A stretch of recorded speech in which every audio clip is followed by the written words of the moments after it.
Good afternoon. This is Jose de la Rocha, medical provider, urgent care, internal medicine, family medicine, general practitioner. I wanted to talk to you because I just saw a conference that the president of the United States and the vice president, Mike Pence, had with various survivors of the coronavirus. Now, I want to see perhaps maybe the President of the United States can listen to this video, or maybe he's part of his staff. I know he's surrounded by all type of specialists from the NIH all the way down to the Public Health Service. But this whole thing with chloroquine, all right, hydroxychloroquine, there are some facts that sustain that view that chloroquine or hydroxychloroquine is a medication of hope for people with the coronavirus. But also, there are some misunderstood facts, let's just say it that way. Or maybe the mechanism of action, it has not yet been expressed to the public, to the general public. And I'm more than likely, it is more than likely that you can go and find what I'm going to say in medical journals, because I had read it. I had read the journals and I had read the studies. But every time they mention hydroxychloroquine, they mention CPAC, okay? And they are now bringing zinc into the picture. But what needs to be broadcast is not hydroxychloroquine that kills the virus.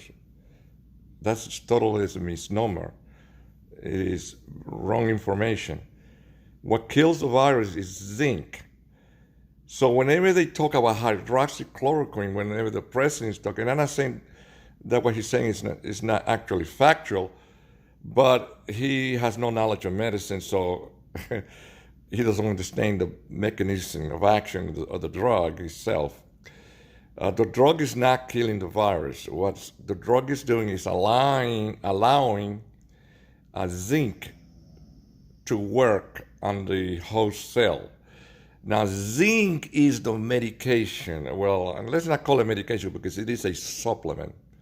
Zinc is the substance, okay, that is doing the actual killing. So hydroxychloroquine is what allows the zinc to come into the cell, okay? Allows the zinc to come into the cell by acting on one of the receptors that does not want to allow zinc in to do its job, okay? But here's what is interesting enough. Not only do we have zinc in hydroxychloroquine, but we also have another agent, a supplement, that is called quercetin, okay? That's spelled Quercetin. Quercetin, 800 milligrams a day, along with zinc, does probably a better job than hydroxychloroquine and zinc. Now, the CPAC does not do anything against the virus.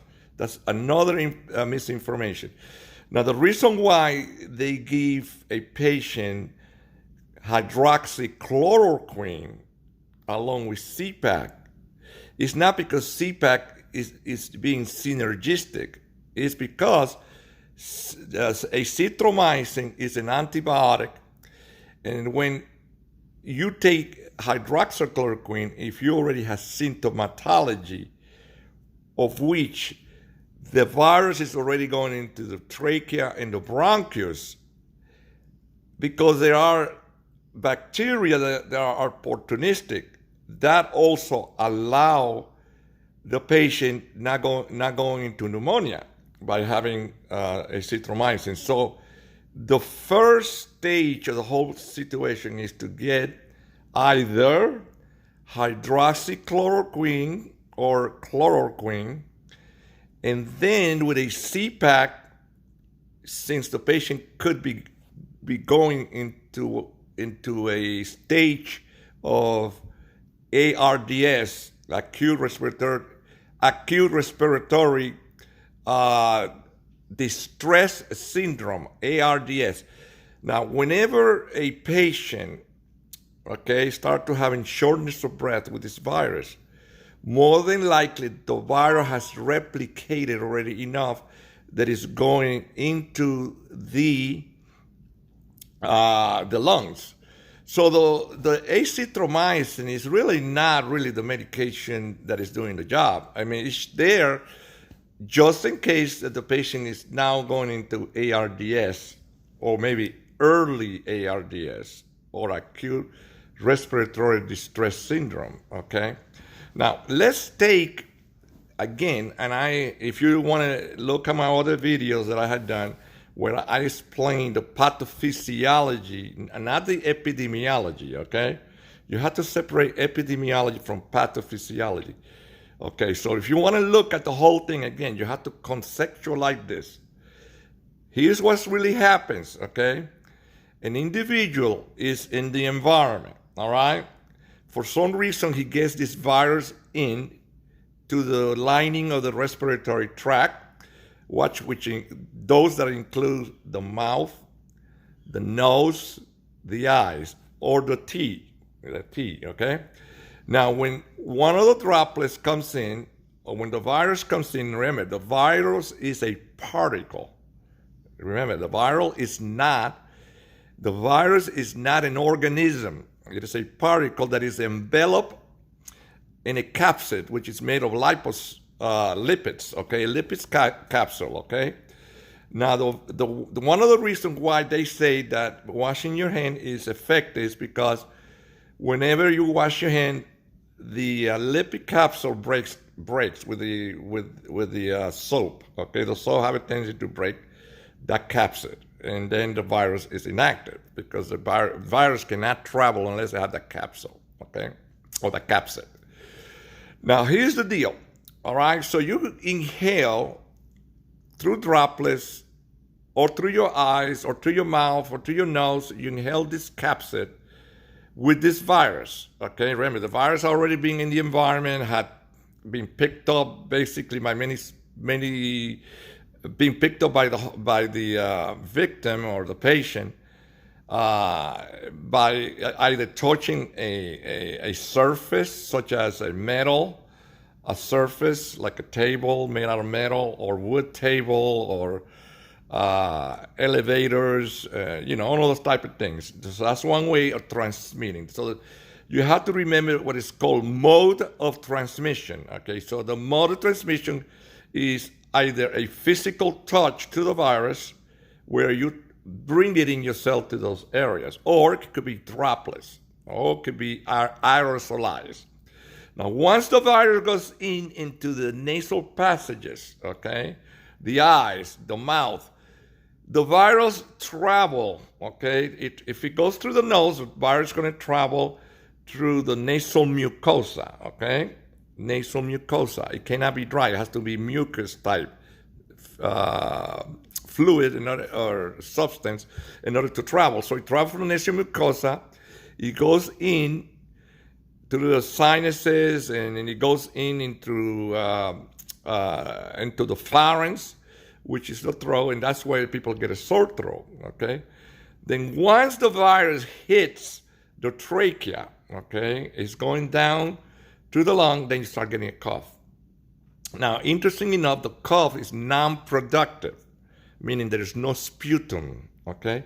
So it tends sometimes to be a dry cough, because it's just like if you're just eating peanuts and you swallow a piece of peanuts and all of a sudden you start coughing and hacking, like it happened to me yesterday. And then not until you get that piece of peanut out of the way, or drinking water, or, you will cough to the point where your lungs get tired. I slip a piece of peanut by, eating peanuts, because I love to eat peanuts. And one of the pieces of the peanut went in, and then I was coughing and hacking, and it was tiring. And so think about it. If you start to cough a lot and you bring in carbon dioxide, the carbon dioxide will allow you to continue, because this is the mechanism of physiology. All right, where there's too much carbon dioxide, you will try to exhale it out. All right, because you need oxygen. Remember, you need oxygen. So when the virus goes down the trachea, that's where the coughing starts. Now, at that point, we're looking at from an initial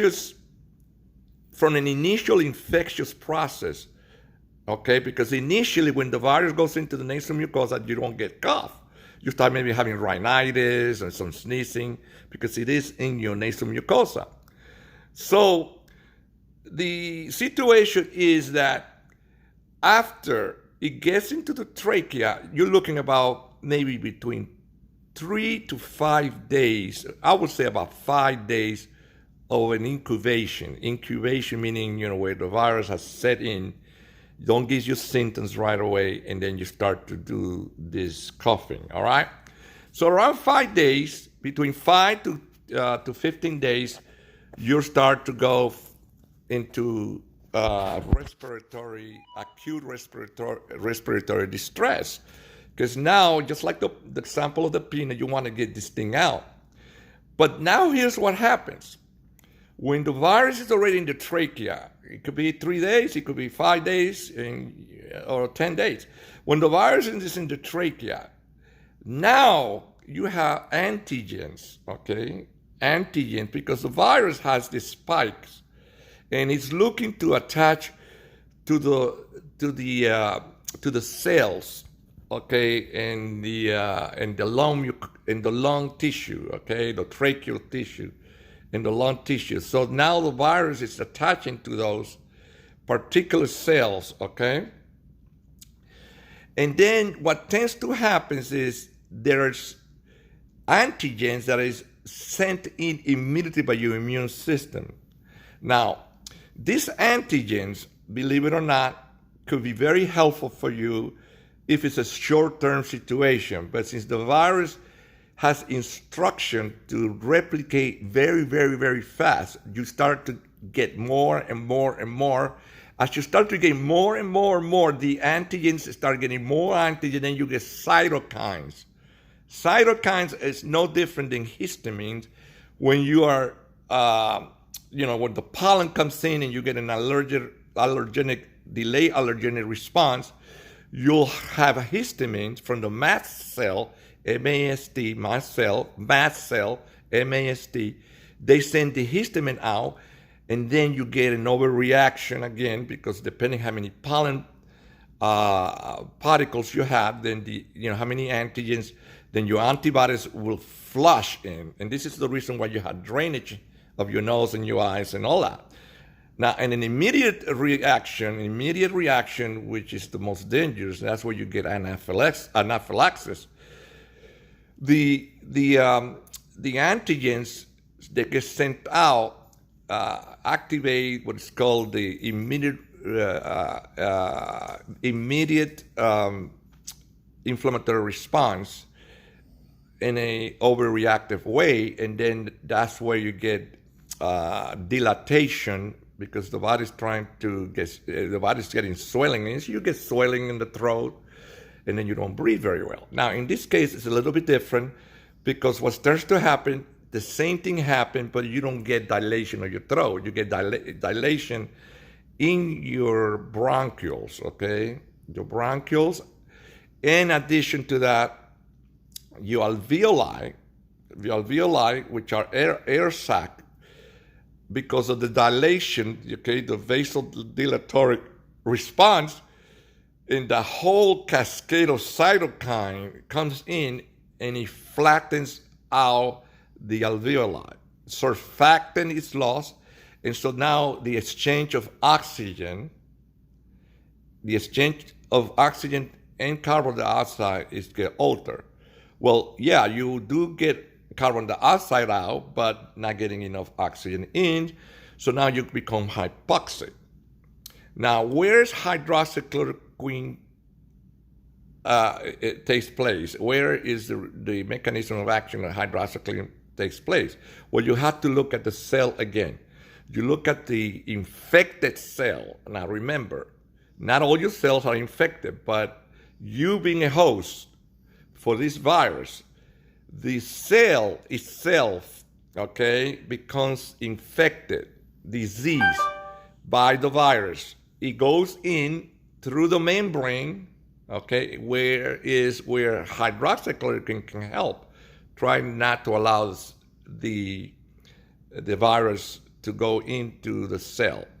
Now, once the virus is in the cell, the virus sends signal to the nucleus of the cell for the nucleopeptides, okay, to start transcribing, all right? So you have DNA now flipping to be messenger RNA. Now, remember, the virus is an RNA virus. So it has one strand. It needs two. It needs two strands to replicate. So that's the whole deal here. No different than when you impregnate a woman and the male sperm comes in and then the eggs mix together and then you have two cells. You have two cells divide. Jasper, no. You have two cells divide. When the two cells divide, then you have an embryo. Jasper, no, stop it. Stop him. Excuse me for my dog. My dog is highly sensitive to noise. He hears something, he goes crazy. But anyway, so what hydrochloroquine does, as I mentioned to you before, is to try to allow zinc, because the hydrochloroquine alone does not do it. You have to have zinc. Now, we all human beings have zinc. Okay, however, some humans have less zinc than others. This is the reason why some humans has symptoms and some humans don't have symptoms. Or some human immune systems are up to speed. Because here's the deal.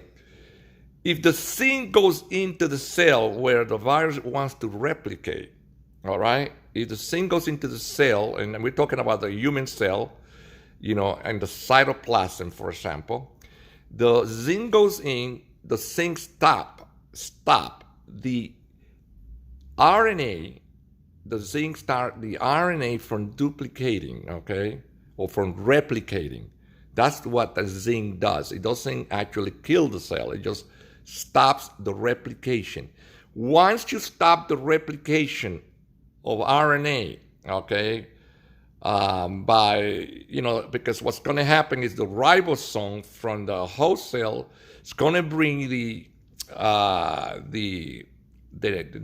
translated genome to be now the genome of the virus. So it changes from the human, genome to a viral genome, and then from there on, the messenger RNA sends this to the dependent RNA polymerase. Okay, once that happens, then the virus duplicates or replicates, and then it goes out of the cell. Once the virus goes out of the cell, then it goes to another cell. That cell will die. So the virus starts to kill your cell, and it goes into new cell, kills small cell. The more cells get killed, the more the immune system start getting messages, help, help, help. The antigens start to basically sending signal, and then the antibodies comes in from the immune system. But then there is a cascade where they call a cytokine storm. So here's the deal.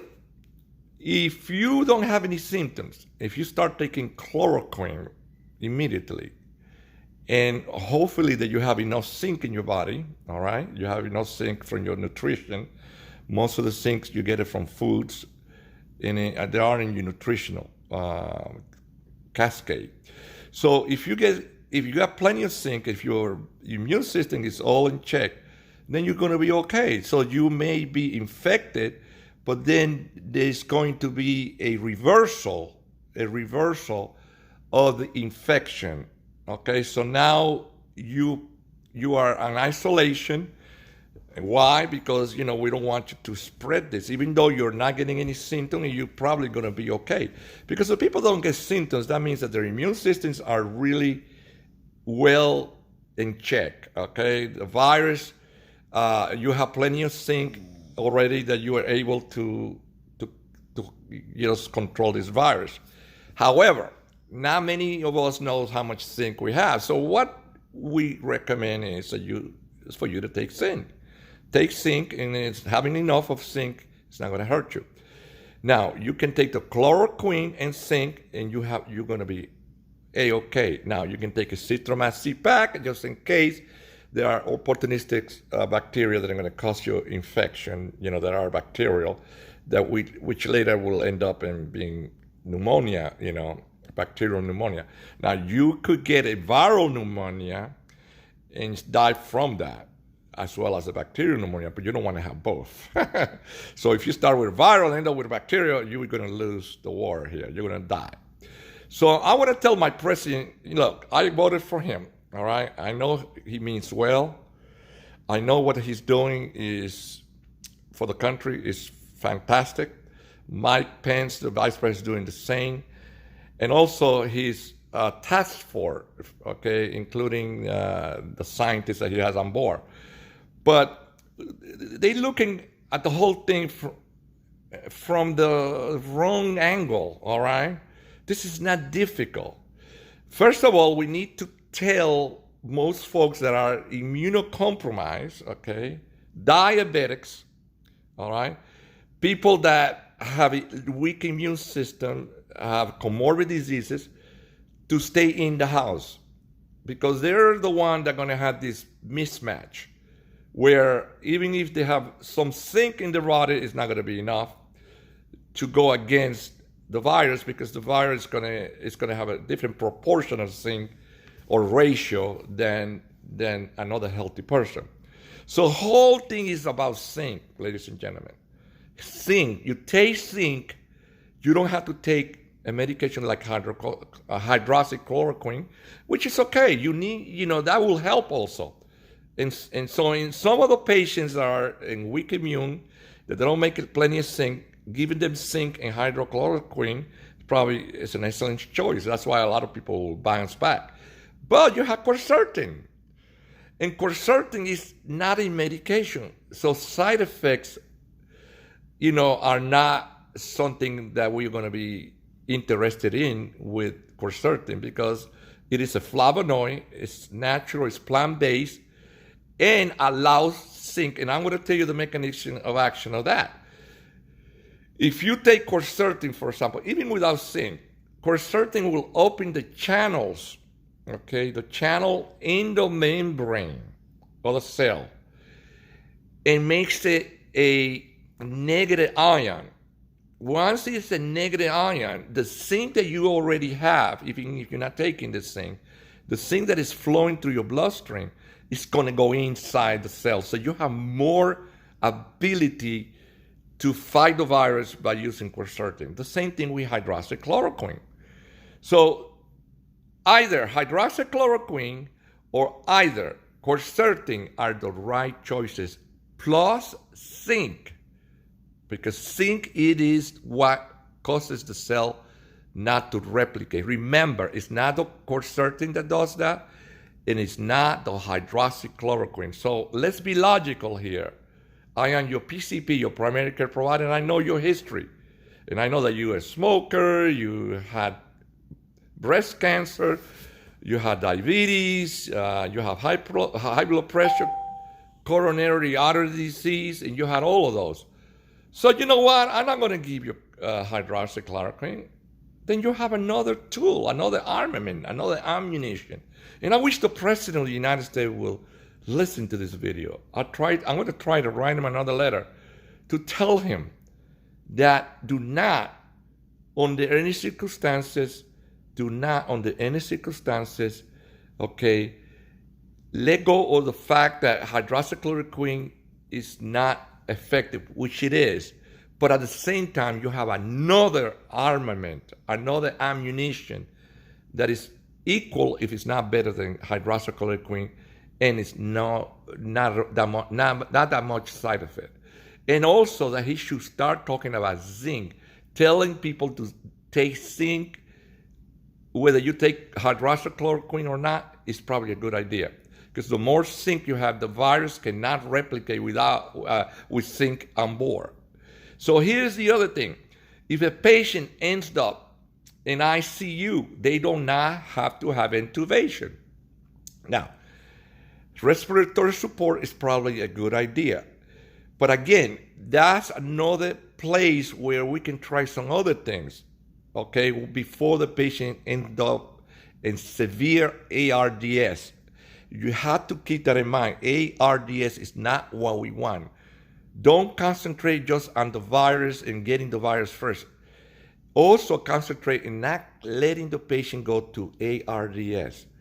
How do you not let a patient go to ARDS?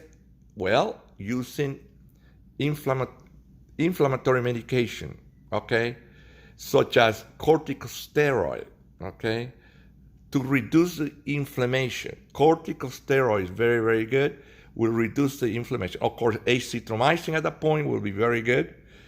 And just because viruses are still roaming around the body, yeah, hydroxychloroquine is probably very good also as well, or quercetin.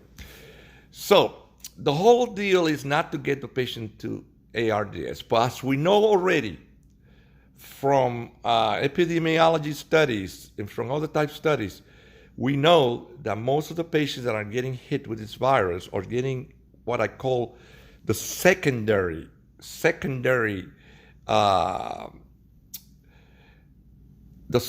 disease from this virus are the patients that are immunocompromised, the elderly, and also patients that probably allow the virus to go all the way to the lungs.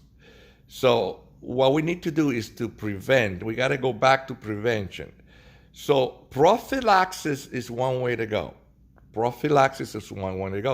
So you either can prophylax again with hydroxychloroquine and zinc, and that means that any health professional, anybody with immune system that are weak, should start taking this immediately.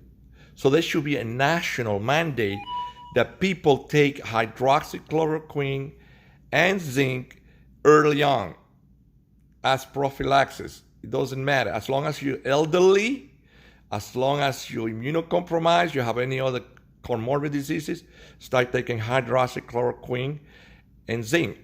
Or, better yet, quercetin, which does work as well. Not as good as hydroxychloroquine, but there is less side effect, okay? That's what we have to worry about. With this, I leave you, and I hope that the President of the United States will listen to this is recording here, this video. I'm not doing this for fame. I am being in the field of medicine for 30 years. I've been in the front line in urgent care, family medicine, emergency room, general medicine. I've been there, rheumatology, okay? And another thing also that we need to look into is that hydroxychloroquine is also an anti-inflammatory as well, which makes it a little bit better than quercetin, because quercetin is not an anti-inflammatory, or maybe it has anti-inflammatory action, but not as much. So hydroxychloroquine with someone who's already got the disease, or to do the coughing and all that, may be the way to go. But for prophylaxis, or if you don't want to have all the side effects, then quercetin is recommended. So let's not forget, quercetin and hydroxychloroquine pretty much the same. One is more anti-inflammatory, one more is more potent, but it has more side effect, and that's hydroxychloroquine. But again, quercetin does the job as well. So prophylaxis very early on is very, very important. Very, very important. If you can add an antiviral for prophylaxis, is also great. The only problem with antivirals is if you don't take it within 3 days, it doesn't really work at all. This is what I'm going to leave you with. This is Jose de la Rocha from Riverview, Florida. I work in Tampa, Florida. And thank you very much for listening. And again, do not get stressed out. Do not get the hype that the media is trying to produce. Do not get into the politics of things. Become self-aware and assured that you're going to beat this. It's not difficult. It's not impossible. Only the weak will die. The stronger will survive. And strength is not just only physical, it's also spiritual and mental. Okay? Seek Almighty God. Almighty God has all the answers. These viruses have been here on earth for millions of years, and plants as well as animals as well as human. We just have to learn to find the way to. It's just like everyday life. Since you were born, you are at a war 24/7 with the environment. Okay, 24/7 viruses, parasites, which are also viruses, bacteria, fungal, all of those parasites, you name it, all of those are in the world. Just like we have also predators, animals that are predators. I mean, I have alligators here in Florida near my house. I mean, I just make sure that I look every time that I'm near the lake, the pond that I had next to me. If I see an alligator, I'm not going to go try to attack it because I think he's going to win before I win. Now, I could also beat the hell out of the alligator if I use the knife, a gun or something to shoot him between the eyes or something. But what it is more important that is this: knowledge. Knowledge is power. Stop getting emotion. Forget about politics. Forget about the news. The fake news. It is real. It is real.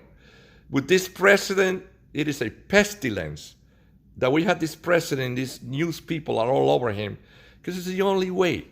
It's the only way that they can, like he said, they can survive, and the only way that they can generate income. Okay? Always put God first in everything. God bless you. And remember, I'm Jose de la Rocha. My email is de la Rocha Corp, DeLaRochaCorp @yahoo.com. 30 years, military retire, been working for 30 years and retired from the military for 20.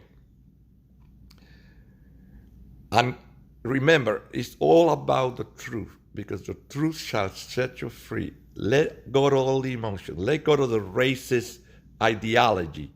Let go of that you think you ought to have this and this and that and all this equipment, all this money that the governors of all the states are asking for. It's a waste of time. It's politics. It's not about equipment. It's about this thing that I'm talking to you about. First, it's about your body, which is a temple. Start with your own body. Have peace. Love one another. Hug well, you can't hug right now. But, use the 6 feet separation that we had to go through. It's not going to be that long. These are processes. In the 1918, the Spanish influenza killed more people, but they didn't have the technology. They didn't have the knowledge that we have today. We have the knowledge. So we need to show the world that, yes, we have the knowledge, and with the knowledge that we have, we can overcome. Now, these are things that happens every day. Hurricanes, tornadoes that kill people, tsunami that kill people. These are going to happen. It is just about the stronger, the one that is more unified with God that would make it. And the one that has knowledge. Knowledge is power. Again, if you want to call me, my number is 813-416-5673, and I'm Jose de la Rocha. Thank you very much for listening. God bless you.